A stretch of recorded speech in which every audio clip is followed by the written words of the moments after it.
Eh bien bonjour tout le monde et bienvenue pour un Parlons Box, c'est le numéro je ne sais plus combien de mémoire comme ça, allez je me mouille, j'ai pas regardé.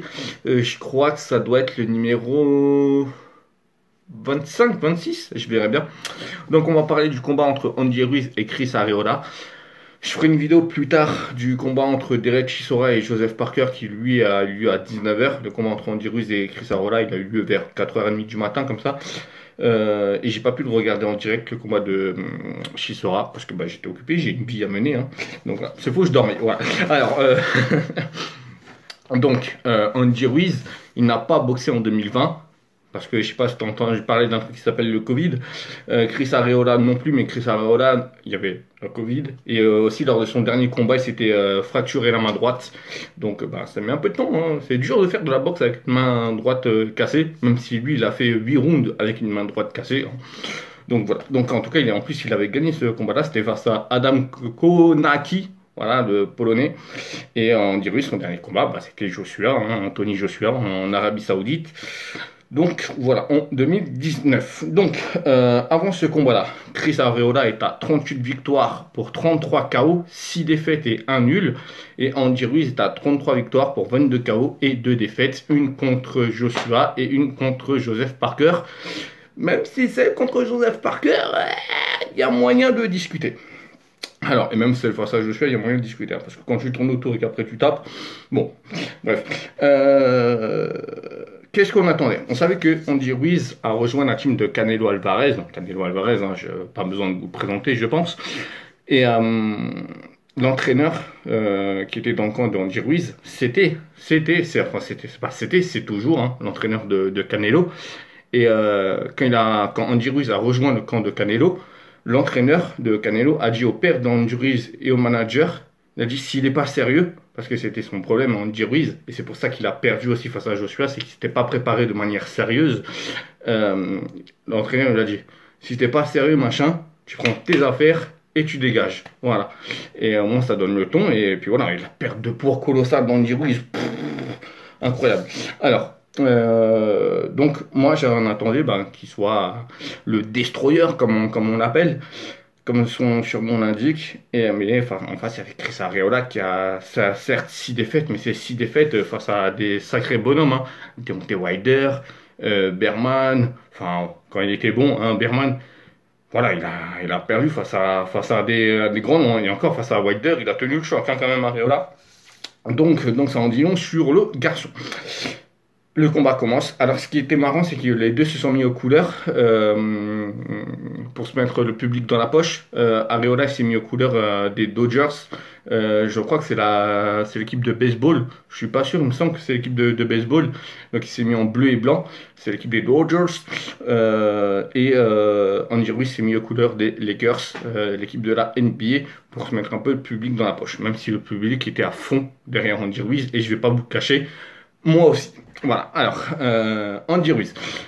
Le combat commence. Le combat commence. D'habitude, c'est toujours le cas. J'ai envie de dire c'est une tradition maintenant dans chaque combat de boxe. Le premier round, c'est le round d'observation. Tu regardes, tu envoies des petits directs, des petits jabs pour voir comment il réagit, pour voir ce qu'il va faire, machin. Voilà, ou voir comment il se déplace. C'est le round de transition. Sauf que là, non. Non. On en a eu la première minute. C'était la première minute de transition. Puis voilà. Ruiz a tapé fort et Arreola commençait plutôt doucement. Arreola, il n'a pas donné beaucoup de coups dans la première reprise. Il restait à distance, et il regardait un peu Ruiz faire. Il a pris 2-3 coups. Donc la première reprise va à Ruiz. Et en tout cas pour moi, hein, voilà. Et la deuxième, Arreola, ça y est, il est rentré de son combat. Et Arreola a fait tomber Ruiz sur une droite plongeante. C'était incroyable. Il a fait ça tout le long du combat. Le combat est serré, hein. Le combat est très serré. De toute façon, on est là pour en parler. Du coup, il le fait tomber. Ruiz est compté, même s'il se relève. En fait, il tombe pas vraiment. C'est sur le coup, il encaisse le coup. Il met je crois qu'il met le genou au sol, mais il se relève tout de suite. Il est un peu déséquilibré. Il la prend ici, à ce niveau-là. Donc, il est quand même compté, il est quand même tombé. Mais Arreola, il ripostait. En fait, Arreola, il tentait pas d'attaque. Juste, il riposte, il était en contre-attaque. Et dès que Ruiz se précipitait, avançait, il avançait, bam, bam. Arreola, il esquivait et puis il tapait. C'était très très beau à voir. C'était de la belle boxe. C'était un très bon combat, très propre. Il y avait très peu d'accrochage. C'était très intéressant à voir. Dans le troisième round, Ruiz il continue à tituber. Donc le troisième round, je le donne aussi à Chris Arreola. Le deuxième forcément, vu que Ruiz a été compté. Euh, mais par contre, Ruiz il titube.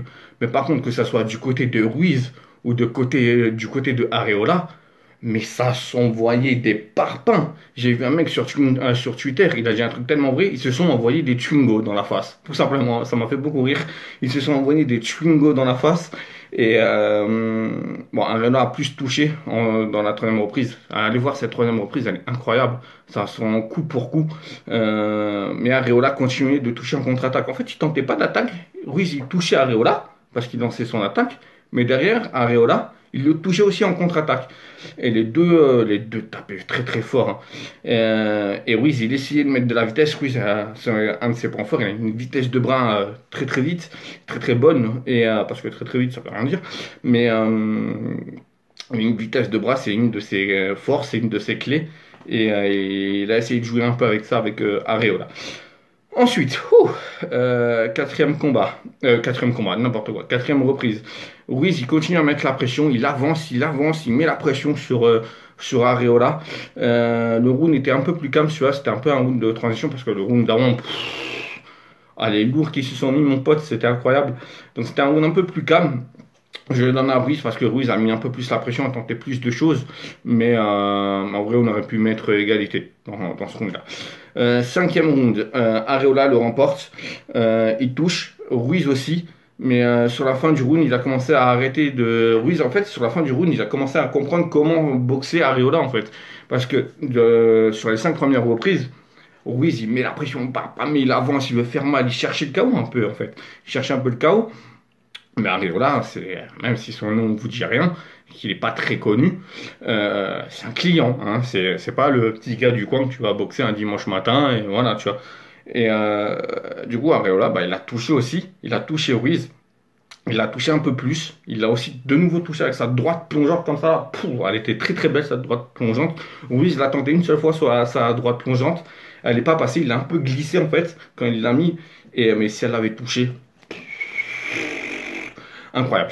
Et ensuite, du round 6 jusqu'à la fin, je le donne à Andy Ruiz parce que je les donne tous à Andy Ruiz.